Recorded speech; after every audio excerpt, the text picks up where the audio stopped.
All right. Normally I wouldn't do this at this hour. I just got done with yoga and I had an insight on how I use these, probably a little bit different than they explain in the manual. So these are touch points. It's bilateral stimulation, so you get vibration back and forth. You can put them in your hands, on your belt line.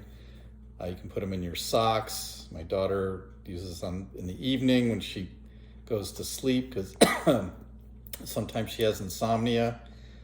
But what I like to do with them is I probably use them 5 nights a week, but I put them in my hands and I'll lay in my bed and I just turn them on low and I just scan my body just to see, where in my body am I holding tension.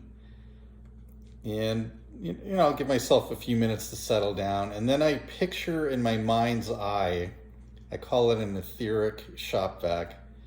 And I just vacuum, I picture what it looks like, that tension on my body. So often it's in my chest, it's in my navel point.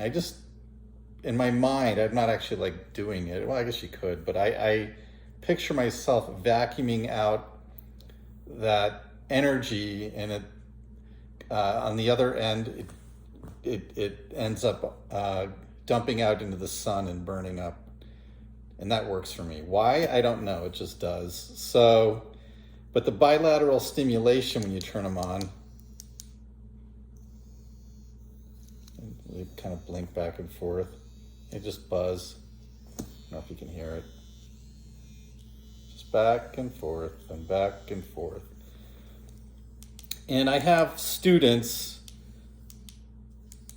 I actually work with people that are dealing with anxiety and depression, and these can be very helpful in a panic attack.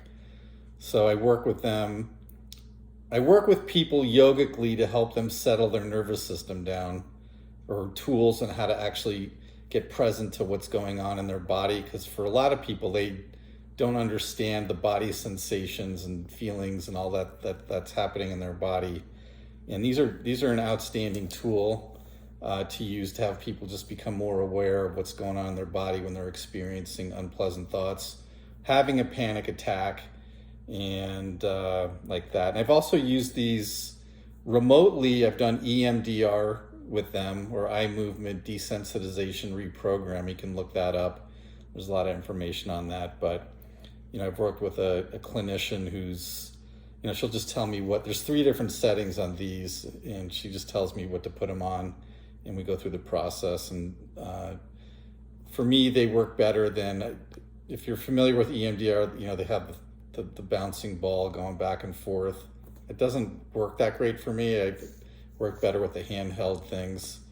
And the gal I have been going to, she moved, and I didn't want to give that up because she's really good. So anyway, try the touch points out if you're having problems with anxiety. Maybe you can't sleep. They have special sleep ones, and they really work. They work. So if they don't work, you can send them back. But everybody I've ever given them to, they love them. So and I'm gonna have my daughter talk about them as well at some point. So she really likes them. So that's it. Sat Nam, everybody. Let me know how you do on touch points.